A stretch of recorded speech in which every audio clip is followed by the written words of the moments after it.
Bonjour à tous et à toutes, bienvenue à notre culte espoir. C'est une joie de te retrouver, auditeurs, auditrices, pour vivre ce temps de culte ensemble. Merci d'être là avec nous aujourd'hui. Mildred et Brian sont les chroniqueurs du jour. Bonjour les amis. Bonjour. Salut Amandine. Merci pour votre présence, pour tout ce que vous avez préparé et soyez bénis en ce début de culte. Nous avons également un invité spécial, Claude Pélissère. Oui, bonjour. Bonjour, bienvenue Claude.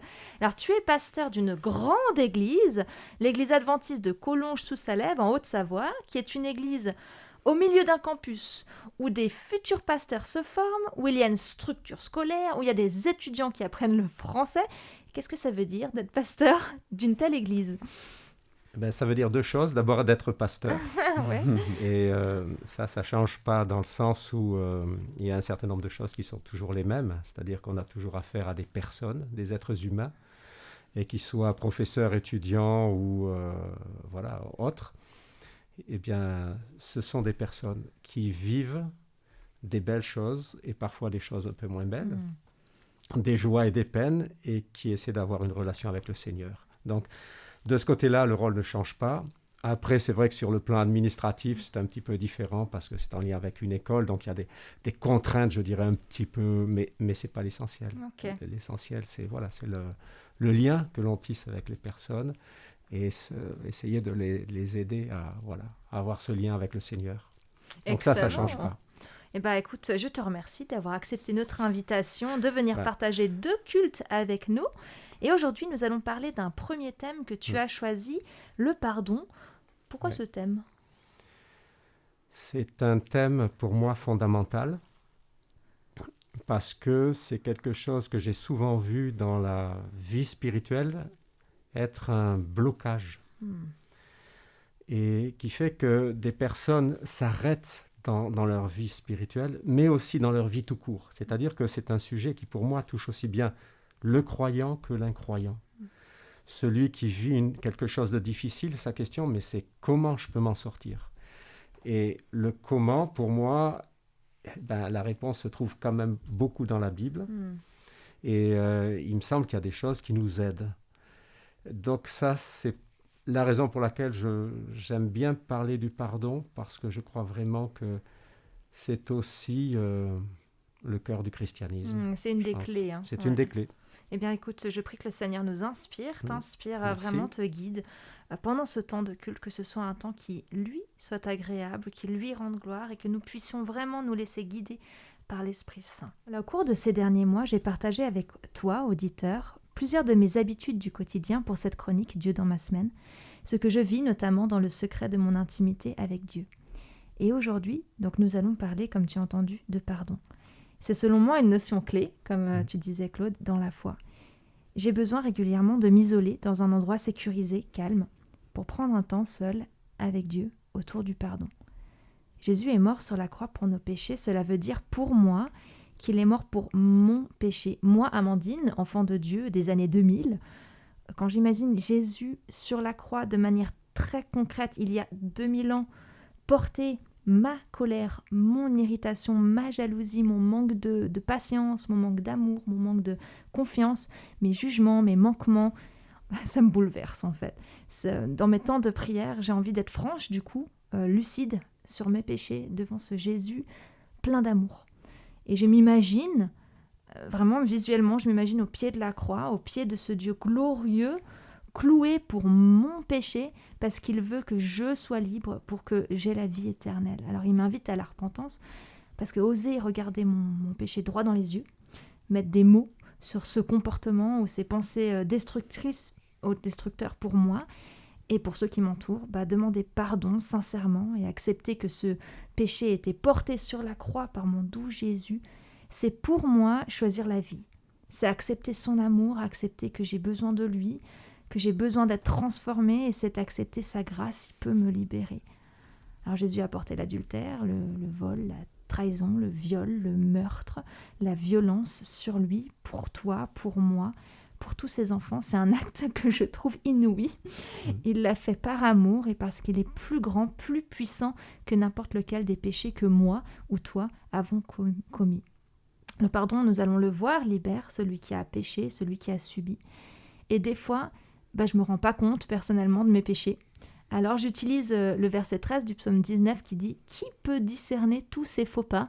Pardonne-moi les péchés dont je n'ai pas conscience. » Et je demande à Dieu qu'il m'ouvre les yeux, qu'il pointe du doigt ce pourquoi j'ai besoin de me repentir et ce pourquoi j'ai besoin que Dieu travaille dans mon cœur, où j'ai besoin d'être renouvelé, où j'ai besoin d'être lavé. Alors attention, parce que quand on demande une chose pareille à Dieu, il répond, et parfois c'est douloureux d'ouvrir les yeux sur certaines choses à propos de nous-mêmes, mais je veux lui faire confiance. Dieu est amour, il est bon, il est doux, il est tout-puissant, et quand il m'ouvre les yeux, je ne reste pas 100 ans à m'apitoyer sur ce qui ne va pas chez moi. Je dépose avec repentance tout cela à ses pieds, et je veux, parce que c'est une décision, accepter son pardon et son amour. Si je dois me mettre en action pour demander pardon à quelqu'un ou autre, je sais qu'il est à mes côtés, qu'il me soutient. Et je ne peux que t'encourager à vivre ces temps de confession et de repentance avec ton Papa Céleste dans le secret de ton intimité avec lui.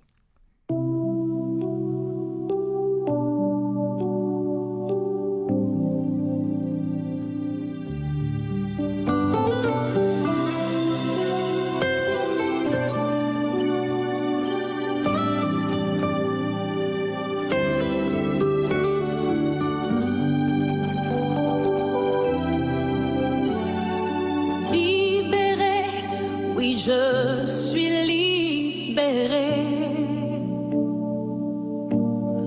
mes péchés sont pardonnés, maintenant je suis sauvée, délivrée, oui je suis délivrée de tous mes ennemis, Jésus m'a libérée. Il n'y a plus de condamnation, plus de condamnation. Jésus-Christ a payé ma rançon. Il n'y a plus de condamnation.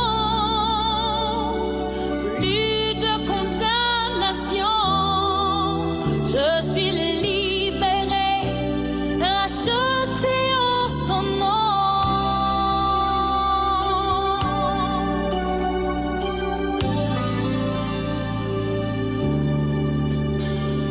Justifiée, oui je suis justifiée. Ma culpabilité,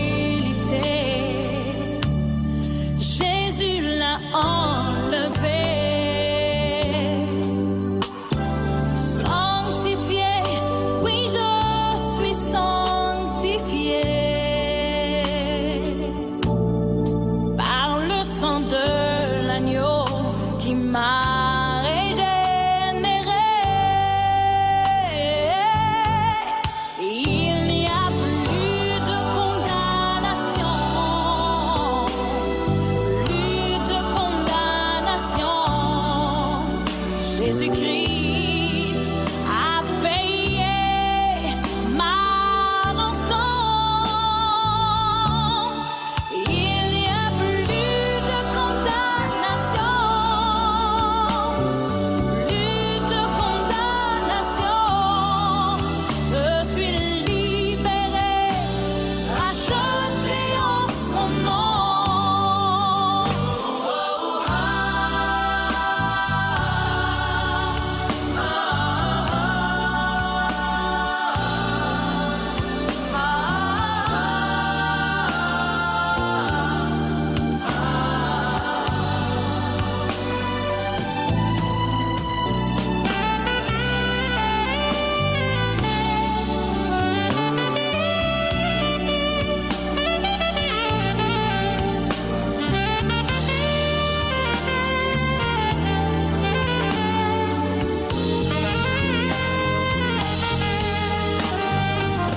Rachetée, oui je suis rachetée. L'esclavage terminé, je vis ma liberté.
comme tu le sais, dans la Bible, nous trouvons d'innombrables versets sur le pardon.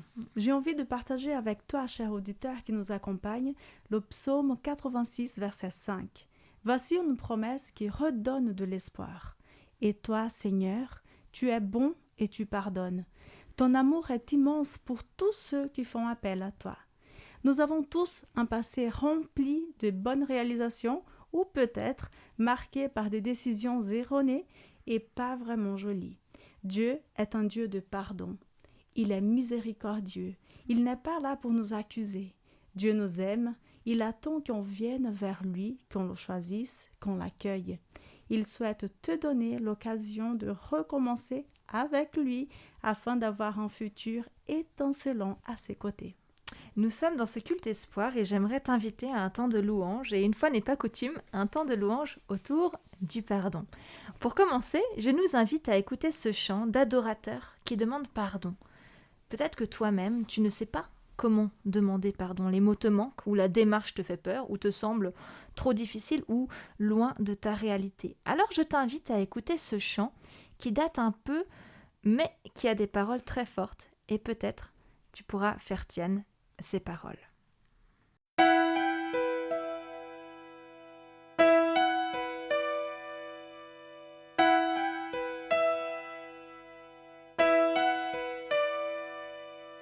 Pardon, pardon d'avoir jugé.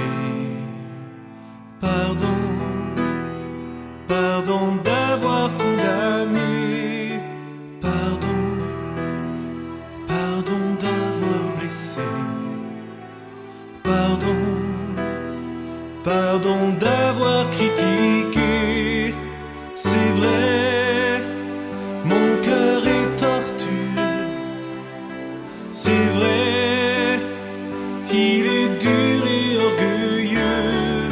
Et sans toi, je ne peux pas changer. Seigneur, viens m'apprendre à aimer. Pardon de mépriser mes frères. Pardon de rester là sans rien faire. Pardon, c'est mon cœur qui te prie. Pardon, oh viens purifier ma vie. C'est vrai, mon cœur est tortueux. C'est vrai, il est dur et orgueilleux. Et sans toi, je ne peux pas changer. Seigneur, viens m'apprendre à aimer. Tu nous as donné ta vie, tu as donné ton esprit pour que l'on soit tes témoins. Tu as dit c'est par l'amour que le monde qui nous entoure verra que tu es vivant. Alors entends nos prières, viens renverser nos barrières, viens nous apprendre à aimer. C'est vrai, nos cœurs sont tortueux. C'est vrai, ils sont durs et orgueilleux. Mais par toi, nous serons transformés. Seigneur, rétablis l'unité. C'est vrai, mais toi tu as payé. C'est vrai, mais toi tu as tout changé. Par toi, nous serons transformés. Seigneur, rétablis l'unité. Seigneur, nous voulons l'unité. Seigneur, nous voulons l'unité.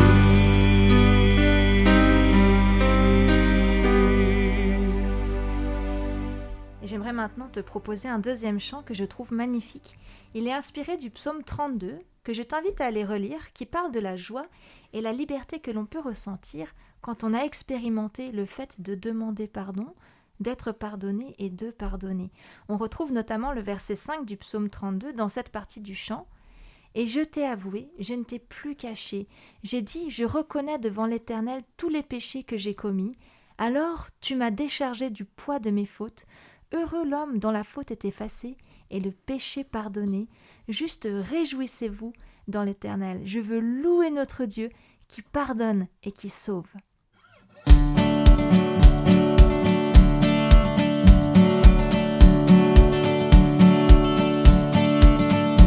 Aussi longtemps que pour moi je gardais mes fautes, mes péchés comme un secret. C'est comme si mon corps dépérissait. La nuit, le jour, sur moi ta main pesait.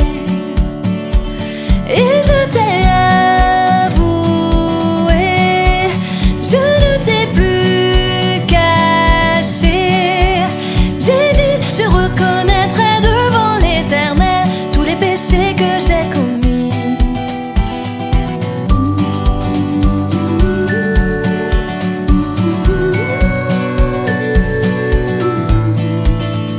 Alors tu m'as déchargé, oh tu m'as déchargé, tu m'as déchargé du poids de mes fautes. Heureux l'homme dont la faute est effacée et le péché pardonné. Juste réjouissez-vous en l'Éternel. C'est ainsi que nous pouvons te prier sans repousser ce temps de vérité. Même si débordent les grandes eaux, nous ne serons pas atteints par leur flot. Tu me préserves de la détresse. Tu es celui en qui je place ma confiance. Tu m'entoures de chants de délivrance. Oh, oh, oh, oh, oh.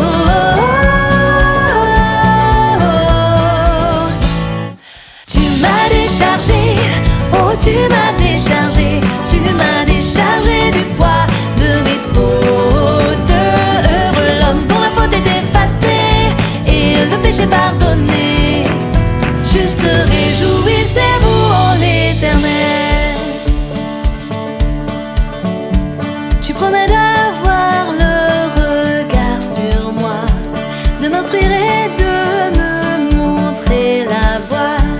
Incline mon cœur, ouvre mes oreilles pour écouter et suivre tes conseils. Tant de douleur loin de ton cœur, mais celui qui se confie en l'Éternel est environné de sa grâce. C'est nous qui t'avons avoué, c'est nous que tu as déchargé, que tu appelles juste, que tu appelles juste. Tu m'as déchargé, oh tu m'as déchargé, tu m'as déchargé du poids de mes fautes. Heureux l'homme dont la faute est effacée et le péché pardonné. Juste réjouissez-vous. Oh, oh, oh, oh. Oh, oh, oh. Oh, oh, oh. Heureux l'homme dont la faute est effacée et le péché pardonné. Juste réjouissez-vous en l'Éternel.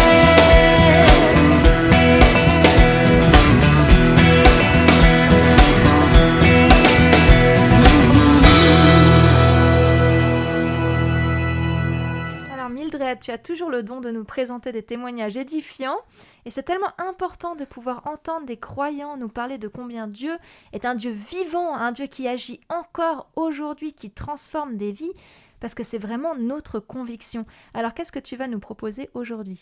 Merci beaucoup, Amandine.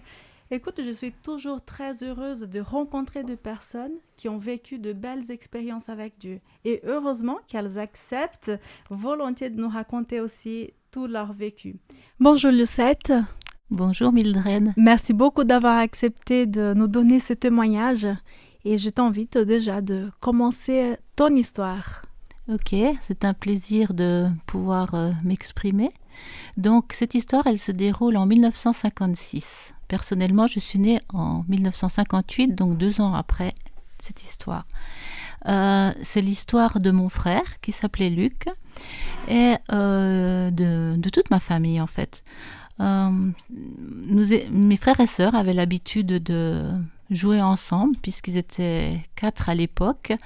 Luc qui avait 9 ans et demi, Elisabeth qui avait 7 ans et demi, Brigitte 6 ans et demi et Eric qui avait 4 ans. Et mon frère Luc était toujours le plus grand, très attaché à ma maman, qui adorait beaucoup sa petite maman. Et il aimait aussi beaucoup la Bible et racontait des histoires de la Bible à ses frères et sœurs. Il disait toujours, moi je suis le pasteur, je vais vous raconter des histoires. Et puis, au mois de mai 1956, le 27 mai 1956, un voisin de l'âge de 15 ans à peu près, a rencontré Luc et ma maman et lui a dit « Est-ce que Luc peut venir jouer chez moi ?»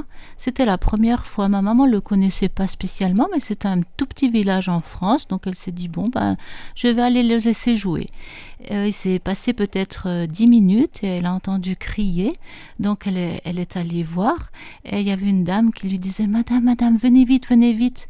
Et là, elle a vu mon frère qui se traînait sur la route et qui est tombé dans ses bras. Et il a dit « Maman, j'ai peur, je vais mourir. » Mes parents l'ont amené à l'hôpital et le garçon qui l'accompagnait, qui jouait avec lui, avait dit qu'il était tombé sur une fourche.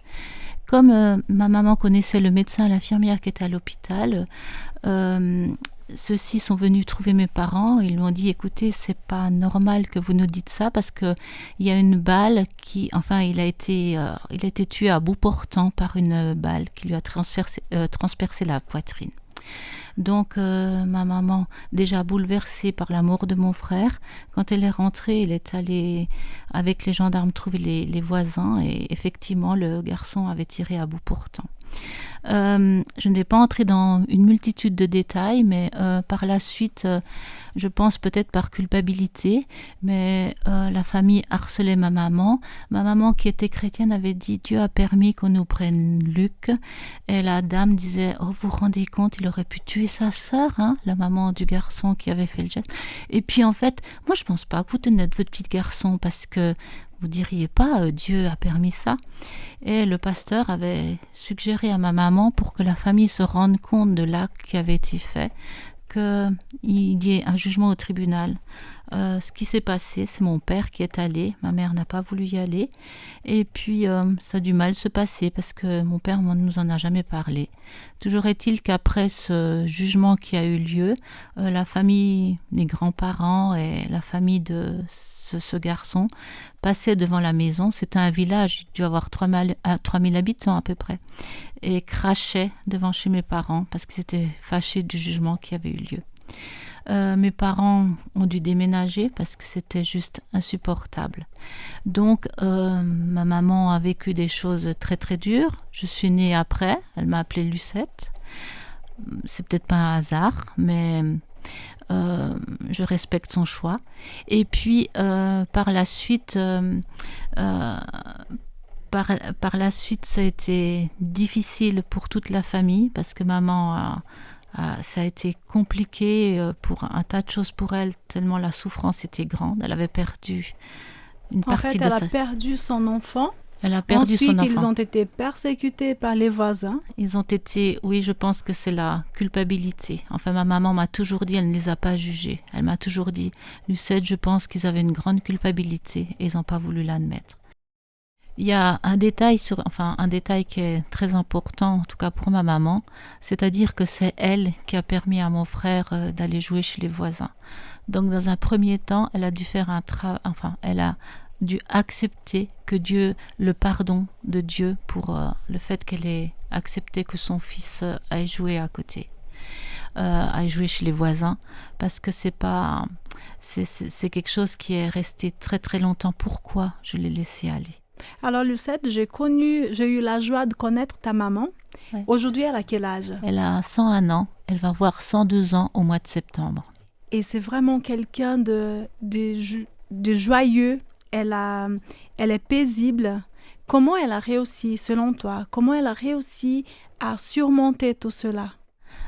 Depuis qu'elle est toute petite, elle a vécu des choses difficiles aussi depuis enfant.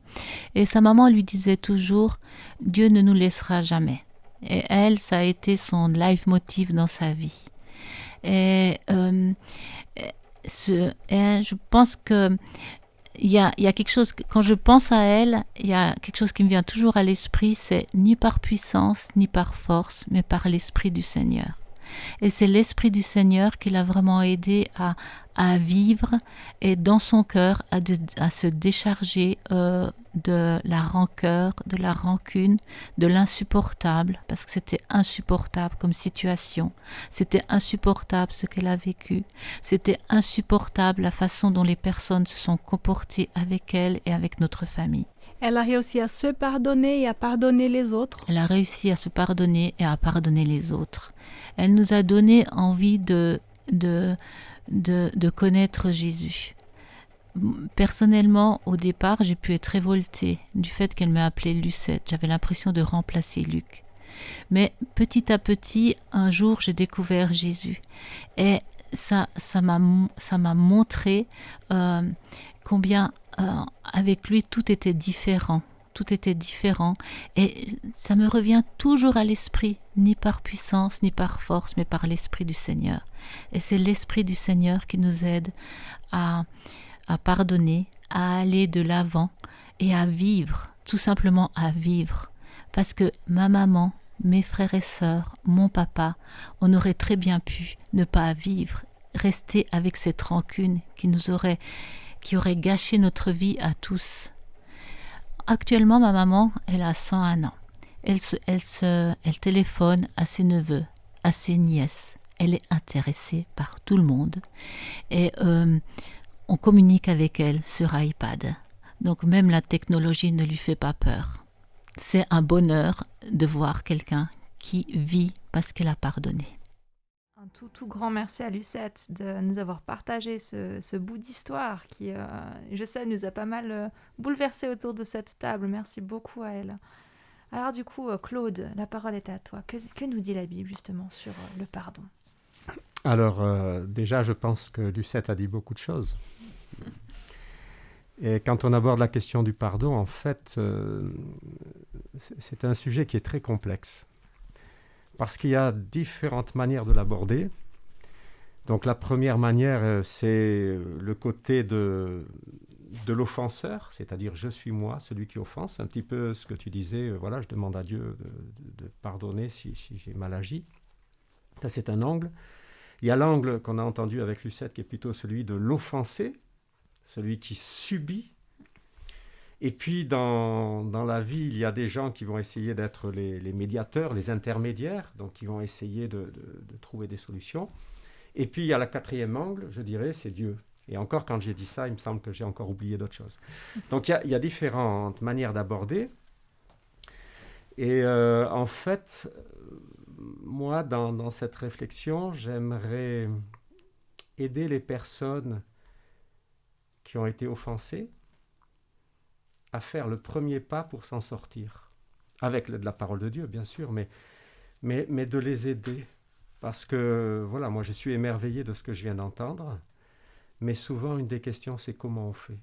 Comment... Alors, et les versets qui ont été cités ont été forts, hein, voilà, par l'Esprit de Dieu. Ok, mais concrètement, comment je m'y prends? Et en fait, le sentiment subi, c'est-à-dire quand on a le sentiment de subir une injustice, enfin, ouais, une agression, on va dire, bien, a souvent un impact très fort. Et déjà là, il peut y avoir un décalage, c'est-à-dire que je vis quelque chose et je vais le vivre d'une manière très douloureuse en disant « Waouh, quand on me fait ça, c'est dur, c'est douloureux ». Et puis d'un autre côté, j'ai souvent le sentiment que quand c'est moi qui fais ça, je me dis « Ah ouais, mais j'ai des raisons ». Donc, c'est intéressant de voir qu'il y a des décalages en nous, en fin de compte. C'est qu'une chose que nous, on fait à quelqu'un, on peut se dire « Non, mais j'avais des raisons, enfin, c'est pas si grave, etc. » Et quand c'est moi qui le subis, alors là, c'était la pire des choses. D'accord ? Donc, il me semble qu'il faut bien savoir que sur ces sujets-là, on n'est absolument pas objectif. On est à fond les tripes et ça bouge dans tous les sens. Donc, c'est pour tout ça que c'est un sujet difficile et complexe. Et ensuite, l'autre élément, c'est des fois que quand on parle de pardon, en fait, il n'y en a pas. Par exemple, moi, j'entends le témoignage de Lucette, mais j'ai malheureusement entendu aussi des personnes qui ont vécu des choses... Alors, des fois similaires et des fois, je dirais, moins graves aussi, et qui restent avec ça pendant des années. C'est-à-dire, il y a même des gens qui disent « Ah oui, j'ai pardonné !» Et puis on vient les voir 5 ans après, et boum, ça bouillonne toujours. 10 ans après, ça bouillonne. 15 ans après, ça bouillonne toujours. Donc on se dit « Oui, tu as pardonné, mais non, tu vis toujours cette souffrance-là. » Parce que pour moi, le pardon, c'est un moment donné où effectivement, j'ai souffert ce que j'ai souffert, mais je suis en paix avec cela. C'est-à-dire que ça ne me fait plus souffrir. Je suis capable de le regarder, j'ai envie de dire en face, sans avoir les yeux embrumés de larmes, j'ai envie de dire. Donc voilà. Et c'est vrai qu'il y a des choses très violentes. Là, on a, par exemple, cet enfant qui a été tué. Il peut y avoir aussi des choses terribles dans un couple. On peut parler d'adultère, qui sont des choses très violentes aussi. On peut penser à des choses comme les abus sur les enfants. Des choses vraiment très, très violentes. Alors là, déjà, je voudrais aussi écarter, quand on parle du pardon, quelque chose. C'est qu'il me semble que, même avec des cas terribles, on parle d'abus, par exemple, sur des enfants, on doit pouvoir pardonner. Mais, je rajoute quelque chose, il faut en même temps être capable de s'en protéger. C'est-à-dire que je dois pouvoir mettre une distance qui me protège pour ensuite pouvoir, avec l'aide du Seigneur, passer à une étape suivante. Et je ne crois pas au pardon qui fait que les choses continuent. Pour moi, là, il y a un problème. Et donc, dans certaines situations de violence familiale ou de choses comme ça, on protège la vie d'abord. Et après, on chemine avec l'aide du Seigneur. Donc, pardonner, c'est pas forcément renouer la relation telle qu'elle a pu être avant, quoi. Non, pas forcément. Pas forcément. Mais c'est quand même être capable, à un moment donné, d'enlever le poids de la souffrance que j'ai eue. Mais si j'ai quelqu'un de toxique en face, je m'en protège. Je veux dire, on va pas, parce qu'on pardonne, vivre... Je veux dire, se faire taper dessus constamment. Je veux dire, non, il y a quelque chose où ça nécessite certaines attitudes qui sont parfois aussi compliquées à prendre. Parce que j'ai eu à aider des familles dans ces circonstances-là, et c'est compliqué à prendre, des décisions dures. Quand on dit qu'il faut se protéger, des fois, c'est prendre de la distance. Et voilà, c'est pas simple. Donc voilà, il me semble qu'il y a tout ça. Et par rapport à ça, eh bien, il y a des personnes qui, comme je disais, ont de la rancune, et souvent, certains, il y a même de la vengeance. Et j'ai entendu dans le témoignage de Lucette qu'elle disait que son père n'a jamais parlé du procès, parce que j'entends souvent des fois ça à la télé, quand il y a des choses graves, on se dit « le procès va rendre justice ». Le procès ne rend jamais justice, parce que la souffrance n'est pas liée à une telle sorte de justice. La justice qu'attend la personne qui a souffert, c'est que la personne vienne lui voir et lui dire « Vraiment, je te demande pardon. Voilà. Et je le reconnais. » Et en fait, le vrai besoin d'une personne qui a été blessée, c'est vraiment cette soif de reconnaissance de la blessure qui a été faite. C'est ça le cœur. Et c'est ça qui est très difficile. Alors pourquoi ? Parce que, je ne sais pas, peut-être vous l'avez vécu, moi j'ai vécu, à un moment donné, quelqu'un me faisait pour moi du mal, et c'était important à mes yeux. Et donc je me suis dit, en tant que chrétien, il faut que je pardonne, il faut que j'ai une démarche. Donc, ouais, je me suis armé de courage. Et je suis allé voir la personne. Et j'ai dit, écoute, là, vraiment... Et la personne en face décontracte, il commence à me dire « Non mais attends, tu ne crois pas que tu exagères un petit peu ?» Et puis ça, donc commence à minimiser, commence à dénier ce que je disais, et puis même en remettre une couche, quoi, en me disant « Non mais écoute, moi j'ai jamais vu des gens comme toi, quoi. Qu'est-ce que tu fais là ?» Donc moi je venais dans mon esprit chrétien... pardonner parce que je me disais ouah, j'ai fait un travail avec le Seigneur, je pardonne, et je me disais voilà, je vais être honnête, je vais aller lui dire parce que Matthieu dit ceci et cela, et en face pam pam, je me prenais un aller-retour, quoi. Et en fait je me suis aperçu que dans cette situation-là ça devenait encore plus compliqué. Et quand je vois des gens qui ont vécu 5, 10 ans, 15 ans avec ces souffrances-là, c'est parce que quand ils ont essayé, j'ai envie d'arranger, ils ont eu le sentiment que ça s'aggravait, c'est-à-dire que la personne en face ne reconnaissait rien. Et donc je repars plus mal que je suis arrivé. Pourtant, moi, dans mon cœur, j'ai fait une démarche avec le Seigneur. Et là, on est devant justement pour moi la vraie complexité du pardon quand je le subis. Et j'aime beaucoup ce texte de Jésus, c'est Matthieu 11, 28-29 qui dit « Venez à moi ». Et ensuite, il dit, vous tous qui êtes fatigués et chargés, et c'est intéressant parce que le mot chargé dans ce texte, c'est un passif, et qui est lié au passé. C'est pas c'est un jour, on vous a mis un poids sur les épaules, et là, vous l'avez là, ou un boulet, comment vous faites pour avancer ? C'est subi, quoi. C'est subi, et j'ai envie de dire, c'est violent, c'est pas... Des fois, il y a des petites bricoles, on pardonne. Bon, on a oublié de dire bonjour aux voisins. Bon, allez, on s'excuse. Voilà, ça, c'est secondaire. Ça dépend de la gravité de chaque cas. Ça dépend de la gravité dans la manière dont je le ressens, moi. À l'échelle de chacun. Ouais. Et le même événement, toi, il peut rien te faire et moi me dévaster. Et donc, la question, c'est... voilà, Jésus dit, venez à moi, vous tous qui êtes fatigués. Il dit deux choses. Je vous donnerai du repos. Ensuite, il dit, prenez mon joug sur vous et recevez vos instructions, car je suis doux et humble de cœur, et vous trouverez le repos. C'est-à-dire qu'il y a un joug à prendre pour le pardon. Wow, attends, moi je viens de me faire démolir, et tu me dis, tu as un joug à prendre ? Oui, il y a un joug à prendre. Et ce joug est extrêmement difficile, parce que c'est le combat justement de celui qui a souffert, c'est d'accepter qu'à un moment donné, il ne lui soit pas rendu justice, que sa souffrance ne peut pas être reconnue par un autre humain, mais d'accepter que le Seigneur sait et que le Seigneur me connaît et accepte, lui, m'accueille avec ma souffrance. Et à un moment donné, je refuse le premier pas à faire, j'ai envie de dire, quand on évacue la vengeance et tout ça, quand je suis dans cette soif de reconnaissance, c'est à un moment donné de dire, je refuse que cette soif-là, ce désir, prenne encore un jour de plus de la place dans ma vie. Parce que Seigneur, toi, tu es le seul à vraiment comprendre le poids de cette souffrance. Parce que, je vous rappelle, la même souffrance n'a pas le même poids pour chacun. Et donc, il n'y a que le Seigneur qui est capable de comprendre le poids que ça a pour moi, le boulet que c'est pour ma vie. Et donc, la première démarche pour moi, prendre le joug du Seigneur, de venir à Jésus, c'est Jésus qui dit, accepte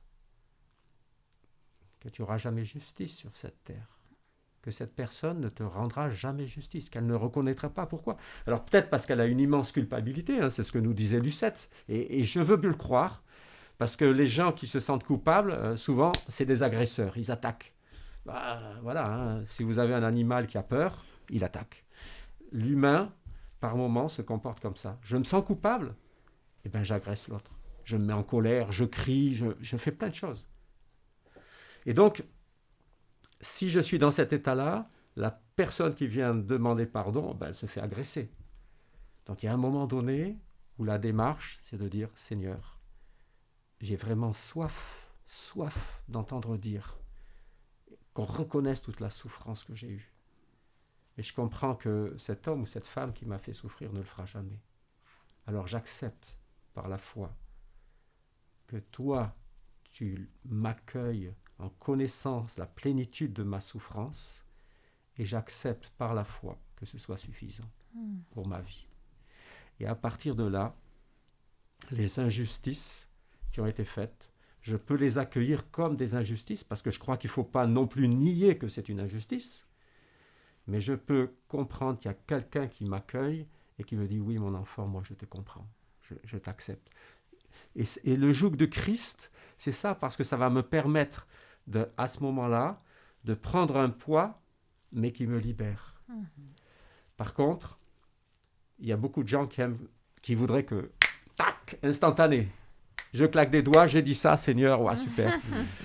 Eh bien, désolé de vous décevoir un petit peu, mais il va falloir le répéter peut-être plusieurs jours dans la prière et demander à Dieu de nous donner cette force-là. Et c'est là où l'Esprit de Dieu intervient, parce qu'il n'y a que l'Esprit de Dieu qui est capable de me donner ça. Parce que moi, j'en suis pas capable. Et c'est de le reconnaître devant le Seigneur. Et donc, voilà, il me semble que ces éléments-là. Et alors, j'ai voulu garder, juste pour conclure, un verset qui m'a beaucoup touché. Hein. C'est un texte de Job. Et Job dit ceci, « Dès maintenant, j'ai un témoin dans le ciel, j'ai un répondant dans les hauteurs. Mes amis me traitent avec insolence. » Alors, mes amis, c'est celui qui m'a fait du mal, parce que souvent, c'est quelqu'un de proche. C'est pas des gens qui habitent à des centaines de milliers de kilomètres. Mes amis me traitent avec insolence. C'est Dieu que j'implore par mes larmes. Puisse-t-il être l'arbitre entre l'homme et Dieu, entre l'humain et son compagnon. Et quand j'entends ça, voilà, j'ai un répondant, j'ai un témoin, et ce témoin m'accueille. Alors voilà, c'est un petit peu ma réflexion sur le pardon, parce que, enfin, un aspect du pardon qui, pour moi, est la première étape pour pouvoir vivre un pardon libérateur. Prendre le joug, venir à Jésus, accepter l'inacceptable par la foi. Amen, merci beaucoup. Voilà, merci.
Merci pour ton message, Claude. Un message pertinent dans une période où parfois la place est faite au pardon est si difficile. Et nous avons parfois l'habitude de réagir un petit peu aux messages à chaud avec les chroniqueurs. Et les filles, donc, si vous aviez un élément ou quelque chose qui vous a touché dans ce message, ce serait quoi ? Vas-y, Amandine. Écoute, c'est vrai que j'étais déjà en train de réfléchir à plein de choses. J'ai déjà réagi. J'étais trop impatiente. Oui, on parlait, j'évoquais avec Claude là, du fait que parfois, on a aussi du mal à gérer cette colère qu'on peut ressentir quand on a été blessé finalement. Et on se dit, en tant que chrétien, on ne peut pas être en colère. Et donc, du coup, en fait, comme on ne peut pas vivre et reconnaître qu'on est en colère, et ben, on n'arrive pas à passer après aux étapes d'après qui sont aussi se lâcher prise.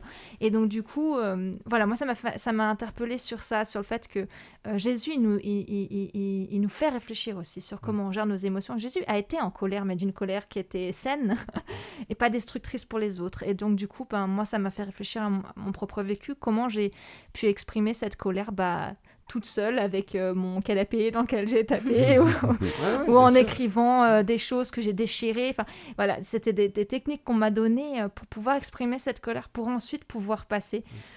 Et puis c'était une colère que j'ai déposée au pied de Dieu, en fait, dans la sécurité de la présence de Dieu. Et tu parlais tout à l'heure de dire, on se met dans la présence de Dieu, puis on lui demande au Saint-Esprit qui nous remplisse et qui nous aide.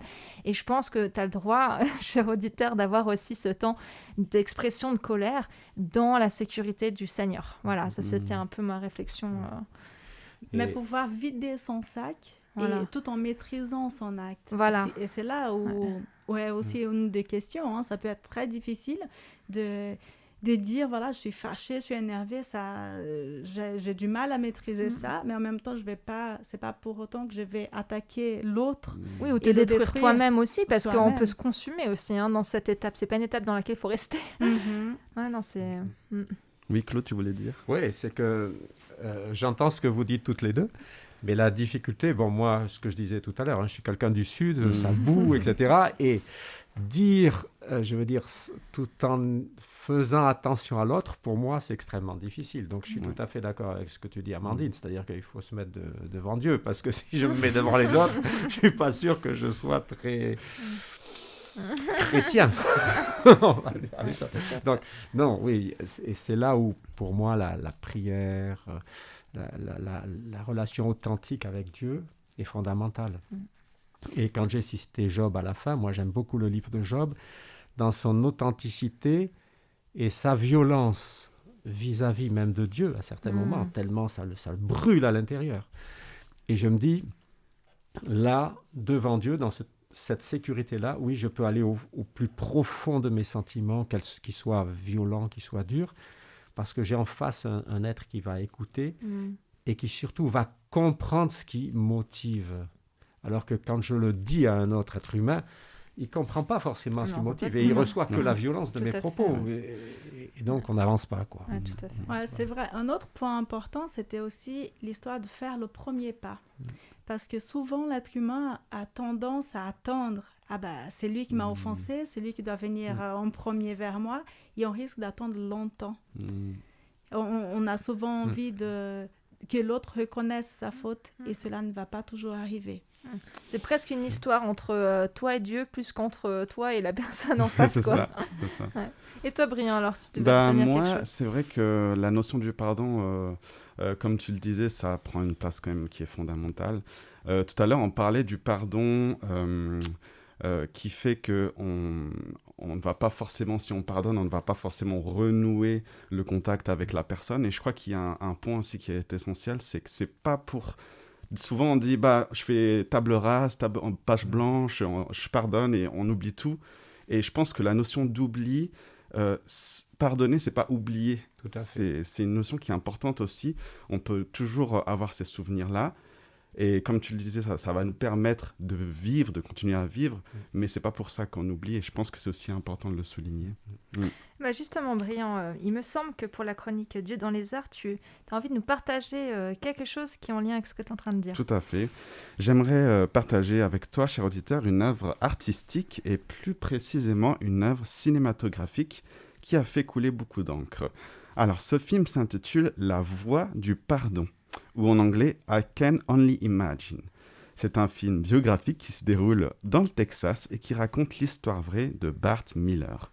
Alors, pour vous raconter un petit peu, à l'enfance, Bart Miller passe par des moments difficiles, il fait face à des ruptures émotionnelles, il voit ses parents se déchirer, l'abandon de sa maman et le rejet de son père. Il doit donc se forger et avancer, grandir avec ses bagages. Ce film, donc, il nous montre la voix V-O-I-E et la voix V-O-U-X de ce jeune homme. Une histoire qui ne te laissera pas indifférent, ça j'en suis sûr. Mais je ne te spoil pas tout, je te laisse écouter la bande-annonce.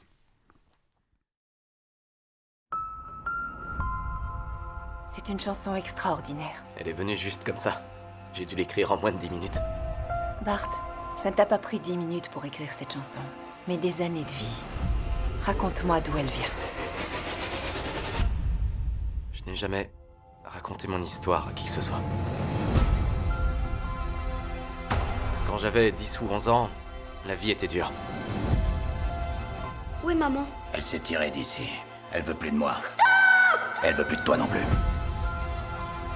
J'ai toujours adoré la musique. Et j'ai trouvé quelques chansons auxquelles je me suis accroché. Elles m'ont donné de l'espoir. Je suis épaté, ça n'est pas sa vraie voix que j'entends. Parce qu'il m'en fallait. Je peux y arriver, papa. Non, tu ne peux pas. Quand tu ouvriras les yeux, tu te rendras compte que tu seras nulle part. Tout ça parce que tu auras voulu poursuivre un rêve absurde. Je m'en vais, Shannon. Je veux que tu saches que je prie pour toi tout le temps. Et j'espère que quoi que tu cherches, tu le trouveras. Qu'est-ce que tu essaies de fuir? Mon père. Alors écris là-dessus. Tu dois transformer toute cette douleur en inspiration. Il faut que je règle certaines choses. Et je le fais de la seule façon que je connais. C'est en écrivant une chanson.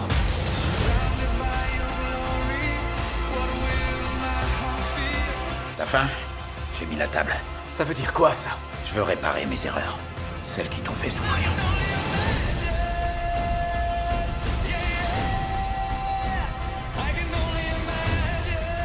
Mon père était un monstre. Et j'ai vu le Seigneur le transformer. Toi, t'as un don. Un vrai don. Je croyais pas que Dieu pouvait faire ça. J'ai écrit cette chanson pour mon père.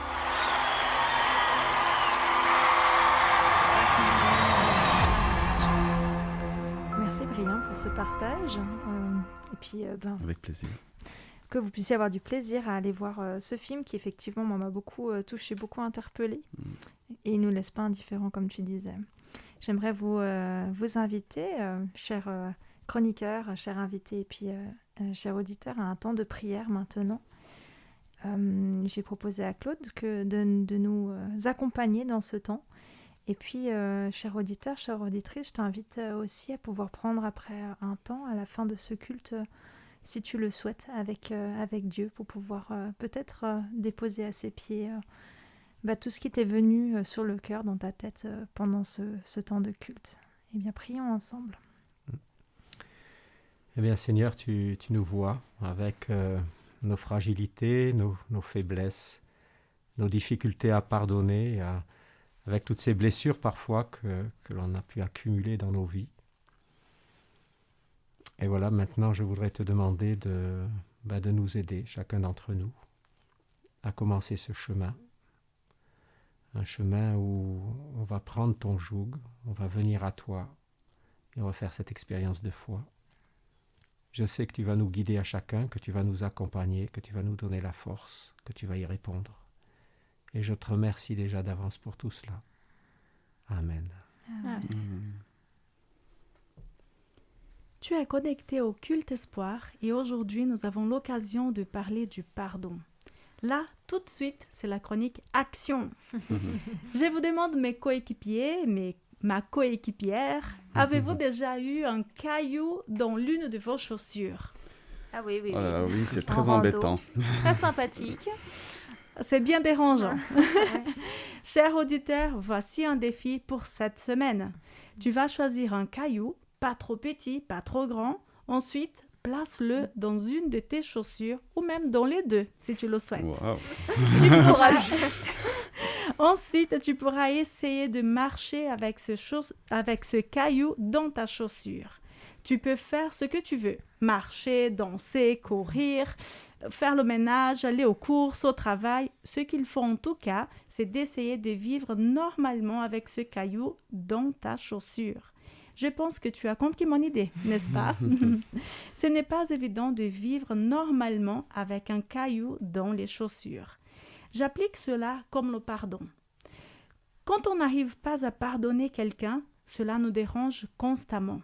On a du mal à oublier le problème. Ça nous attriste, la gorge reste serrée, ça nous fait mal, nous empêche d'avancer. Aujourd'hui, je t'invite à enlever ce caillou de ta chaussure. Je t'invite à libérer le pardon. Ce n'est pas toujours simple, mais ça commence par une décision. Décide aujourd'hui que tu veux pardonner. Ensuite, demande à Dieu de te donner suffisamment de courage et de force pour accomplir cet acte si important. D'autre côté, fais un bilan de ta vie. Est-ce que tu as besoin de demander pardon à quelqu'un? Fais-le. Demande pardon aux personnes que tu as blessées. La vie est courte, ça ne vaut pas la peine de vivre dans le passé. Tu es un enfant de Dieu. Tu n'es plus esclave du péché, plus esclave de la culpabilité. Amen. Aujourd'hui, pardonne et demande aussi pardon au nom de Jésus et sois libre. Jésus a pardonné à beaucoup de gens quand il était sur cette terre. Il nous pardonne aujourd'hui de tous nos péchés. Jésus nous invite à pardonner à toutes les personnes qui nous ont offensés. Courage à toi. Place le caillou dans ta chaussure. Bonne réflexion et action. Merci pour ce défi que tu nous proposes, Mildred, que tous ceux et celles qui voudront le relever puissent être remplis de force, et oui, de courage, de paix, de Saint-Esprit. Pour vivre cette expérience, soyez bénis vraiment. Nous voilà à la fin de ce culte espoir. Merci Brian, merci Mildred pour votre participation, pour vos partages, pour vos réflexions. Merci Claude de nous avoir invités à cette réflexion sur le pardon. Et je me réjouis de te retrouver la semaine prochaine, cette fois-ci pour parler d'un autre thème de ton choix, l'Église. Merci, cher auditeur, d'avoir passé cette heure avec nous. Nous espérons que celle-ci t'a fait du bien, t'a ressourcé, t'a permis de fixer les yeux sur celui qui peut tout et qui t'aime d'un amour éternel, notre Dieu. Belle semaine et à bientôt. Bye!